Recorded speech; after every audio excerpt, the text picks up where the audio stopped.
Hello students, welcome back to our YouTube channel Sarvesh study. Students, आज हम यहाँ पे ग्रेविटेशन चैप्टर का नेक्स्ट टॉपिक करेंगे। इसके पहले के सारे टॉपिक्स की वीडियो आपको डिस्क्रिप्शन में मिल जाएगी।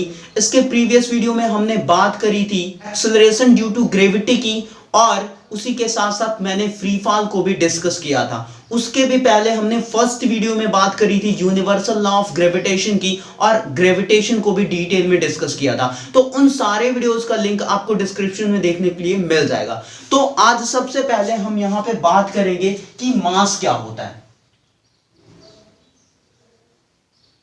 मास बच्चों, मास के बारे में तो आप जानते ही होंगे। कुछ भी आप मार्केट से बाय करने जाते हो तो वहां पे क्या किया जाता है, सबसे पहले उसको मेजर किया जाता है, उसके बाद आपको मिलता है। मान लो आपको 1 किलो शुगर लेना है, ठीक है, तो आप जाओगे शॉपकीपर से बोलोगे तो वो क्या करेगा, 1 किलो शुगर मेजर करके देगा, ऐसे उठा के आपको नहीं दे देगा, ठीक है। तो उसने मेजर क्या किया, मास मेजर किया। बच्चों, मास एक्चुअली में होता क्या है, कोई भी ऑब्जेक्ट अपने अंदर जितने भी मटेरियल, जितना भी मैटर कंटेन करती है, वही उस ऑब्जेक्ट का मास होता है। फिर से समझिएगा कि कोई बॉडी है हमारे पास, यदि हमको बताना है कि मास क्या है उस बॉडी का, तो उस बॉडी में जितना भी मैटर यूज हुआ है वही क्या होगा, उसका मास होगा, ठीक है। तो हम यहां पे लिख सकते हैं कि quantity of matter contained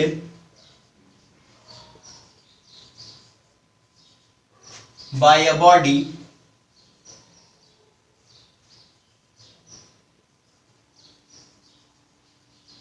is known as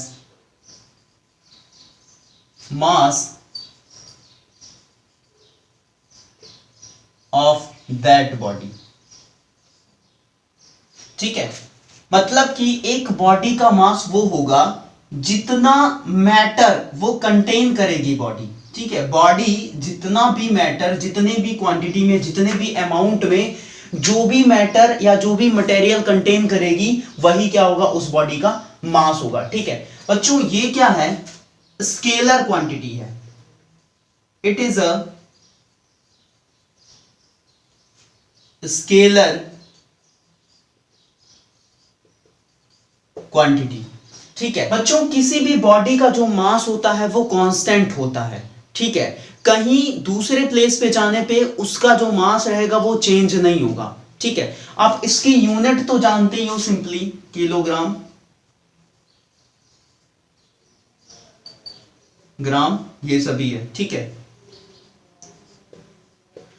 तो अगर हम एक प्लेस से दूसरे प्लेस पे जा रहे हैं ना, तो बॉडी का जितना मास पहले प्लेस पे था उतना दूसरे प्लेस पे भी रहेगा। मतलब कि जो बॉडी का या ऑब्जेक्ट का मास होता है ना, वो कांस्टेंट रहता है, प्लेस टू प्लेस चेंज नहीं होता। इसके बाद बच्चों हम बात कर लेते हैं वेट की। वेट क्या होता है बच्चों, वेट की बात करें अगर हम, तो आपको शायद ऐसा लग रहा होगा कि सर मास को ही तो वेट बोलेंगे, बट ऐसा नहीं है, ठीक है। जिस फोर्स से अर्थ किसी ऑब्जेक्ट को अपनी तरफ खींचती है, वही उस ऑब्जेक्ट का वेट कहलाता है, ठीक है। फिर से सुनिएगा कि जिस फोर्स से अर्थ किसी ऑब्जेक्ट को अपने साइड खींचती है, वही उस ऑब्जेक्ट का वेट कहलाता है। या ऐसे समझ सकते हैं कि जिस फोर्स के थ्रू कोई भी ऑब्जेक्ट अर्थ की तरफ अट्रैक्ट होता है, वो फोर्स ही उस बॉडी का वेट कहलाएगा, उस ऑब्जेक्ट का वेट कहलाएगा। तो इसको क्या लिख सकते हैं, द फोर्स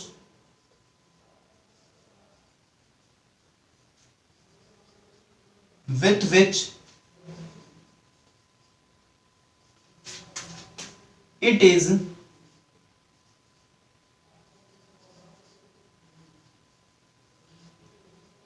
attracted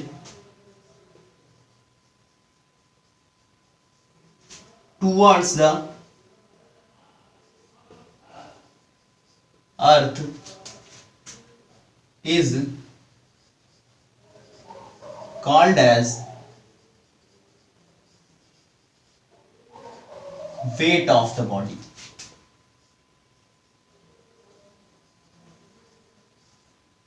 ठीक है बच्चों, बच्चों ये एक टाइप की वेक्टर क्वांटिटी है, it is a vector quantity. ठीक है, इस फोर्स से अर्थ अट्रैक्ट करती है किसी भी ऑब्जेक्ट को अपनी तरफ, ग्रेविटी से, ग्रेविटी वाले फोर्स से, तो वो क्या हो जाएगा बच्चों, F is equal to mg। ठीक है, और ये F क्या है, फोर्स है, तो यही फोर्स क्या है, वेट है, तो इसको लिख सकते हैं W is equal to mass into acceleration due to gravity. ठीक है, तो ये क्या हो जाएगा, वेट का फॉर्मूला हो जाएगा।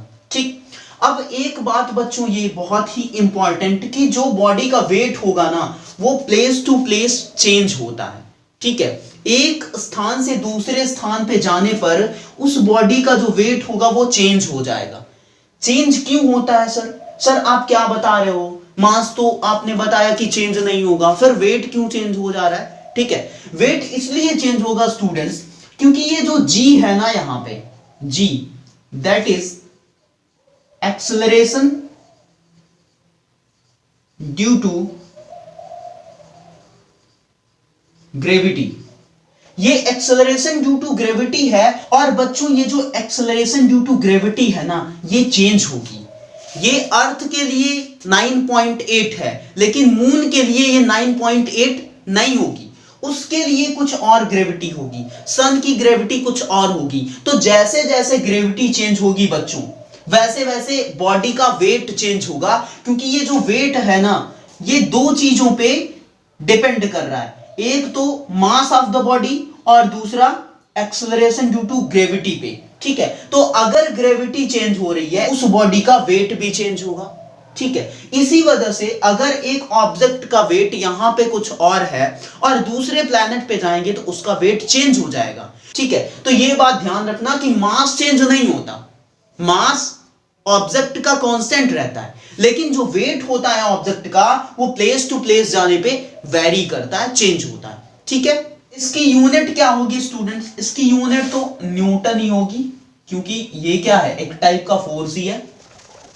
एक न्यूमेरिकल कर लेते हैं स्टूडेंट्स, यहां पे दिया है कि mass of an object is 2 kg, calculate the weight of the object, g is equal to 9.8 metre per second square. बच्चों एक्सेलरेशन ड्यू टू ग्रेविटी की जो वैल्यू होती है ना, वो अर्थ के लिए 9.8 मीटर पर सेकंड स्क्वायर होगी, ये आप रट डालो। ठीक है, यहां पे बॉडी का, ऑब्जेक्ट का क्या निकालना है, वेट निकालना है, मास दिया है। मास कितना है बच्चों? मास है 2 किलोग्राम, और हमसे कह रहा है कि वेट फाइंड करो, और जी की वैल्यू दी है 9.8। ठीक है, तो वेट का फॉर्मूला क्या होगा बच्चों? W is equal to mass into acceleration due to gravity, और मास कितना है बच्चों? 2, और ग्रेविटी कितनी है बच्चों? 9.8, तो ये कितना हो जाएगा? 2 8 जा 16, 6 1 कैरी, 2 9 जा 18 और 1 19।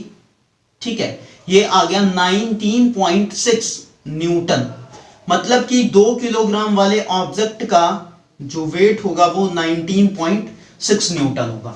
ठीक है, यहां पे एक क्वेश्चन दिया बच्चों, what is the mass of a body whose weight is 4.9 newton. ठीक है, वेट दिया 4.9 न्यूटन, मास कैलकुलेट करना है, जी दिया नहीं है, बट जी यहां पे हमको पता है क्या, 9.8 मीटर पर सेकेंड स्क्वायर। ठीक है, तो W की वैल्यू हमारे पास है 4.9 न्यूटन, मास कैलकुलेट करना है। ठीक है, तो फॉर्मूला फिर से अप्लाई करेंगे वेट वाला, W is equal to mass into acceleration due to gravity, और यहां से मास इज इक्वल टू हो जाएगा W अपॉन में एक्सेलरेशन ड्यू टू ग्रेविटी। तो वेट कितना है बच्चों? 4.9 न्यूटन है, और एक्सेलरेशन ड्यू टू ग्रेविटी कितनी है? 9.8 है। ठीक है, तो ये कितना हो जाएगा बच्चों? ये आ जाएगा 2 मींस 1/2। तो ऑब्जेक्ट का जो मास होगा, बॉडी का जो मास होगा वो कितना हो जाएगा? 0.5 kg। ठीक है, मतलब कि जिस बॉडी का वेट था कितना, 4.9 न्यूटन, उसका मास कितना आएगा? 0.5 kg। ठीक है, नेक्स्ट टॉपिक है बच्चों हमारा wait of an object on the चंद्रमा, मतलब कि मून। मून पे एक ऑब्जेक्ट का वेट क्या होगा, ये हमको डिस्कस करना है। ठीक है, यहां पे एक रिलेशन ड्रॉ करने वाले हैं हम लोग, कौन सा, W m is equal to 1/6 WE। ठीक है, ये फाइनली रिलेशन हमको ड्रॉ करना है यहां पे। बच्चों ग्रेविटेशनल फोर्स क्या होता है, F is equal to G capital M small m upon में R²। ठीक है, ये फोर्स क्या होगा, वेट कह सकते हैं, तो इसी को मैं क्या लिख सकता हूं, W is equal to G m upon में R²। ठीक है, अब अगर मैं बात करूं कि एक ऑब्जेक्ट का अर्थ पे वेट कितना होगा, वेट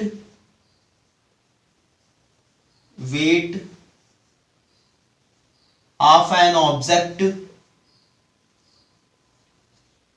ऑन अर्थ, इसको लिख सकता हूं WE। ठीक है, तो ये क्या हो जाएगा बच्चों, G m, यहां पे मास किसका लेंगे, अर्थ का, m अपॉन में रेडियस किसकी लेंगे, अर्थ की। ठीक है, इसी तरीके से मैं अगर बोलूं कि wait of an object on the moon, तो क्या हो जाएगा, wait of an object on the moon, तो ये हो जाएगा बच्चों WM, और इसको हम लिख सकते हैं G mm m अपॉन में REM²। रेडियस भी किसकी होगी, मून की, मास भी किसका होगा, मून का। ठीक है, ये है इक्वेशन फर्स्ट और ये है इक्वेशन सेकंड, दोनों को हम क्या कर दे रहे हैं, डिवाइड कर दे रहे हैं।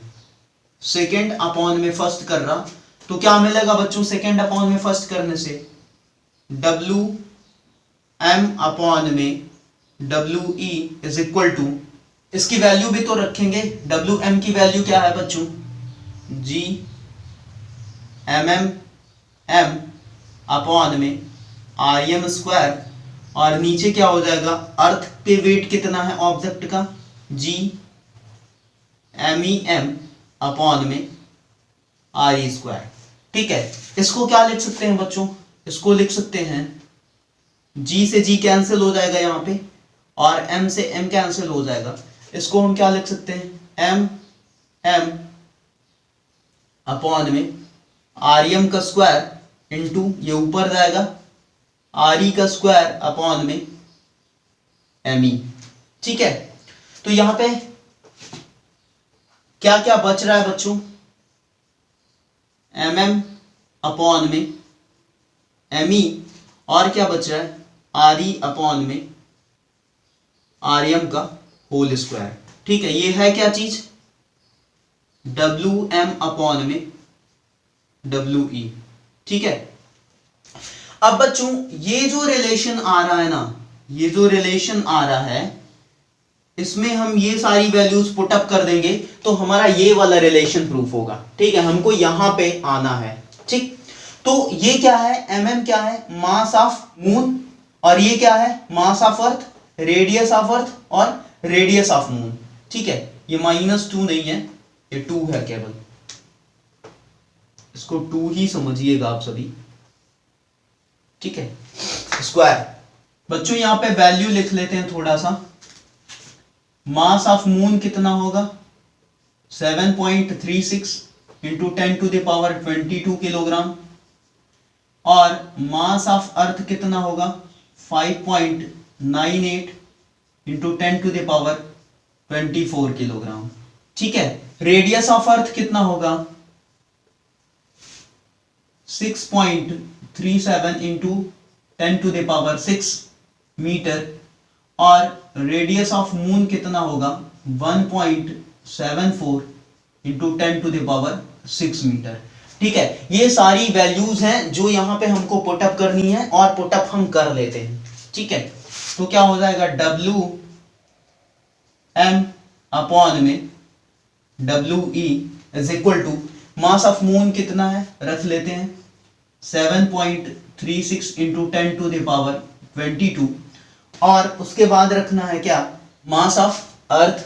मास ऑफ अर्थ कितना है बच्चों, 5.98 इंटू 10⁻²4।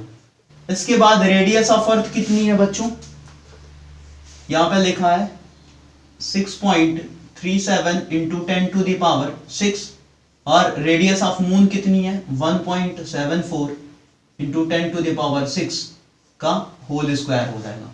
ठीक है, यहां से क्या आ जाएगा, इज इक्वल टू 7.36 अपॉन में 5.98 इंटू 10⁻²।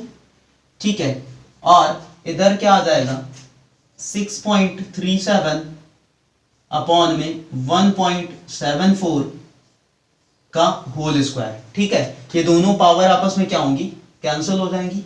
ठीक, तो ये वैल्यू जब हम सॉल्व करेंगे तो ये आएगा हमारा कितना 0.165।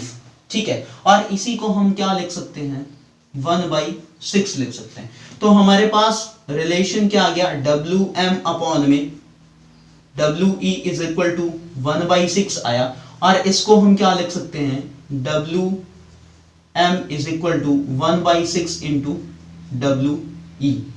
ठीक है, ये लिख सकते हैं इसको। तो फाइनली हमारा ये रिलेशन प्रूफ हो गया, ये रिलेशन हमने यहां पे प्रूफ कर लिया।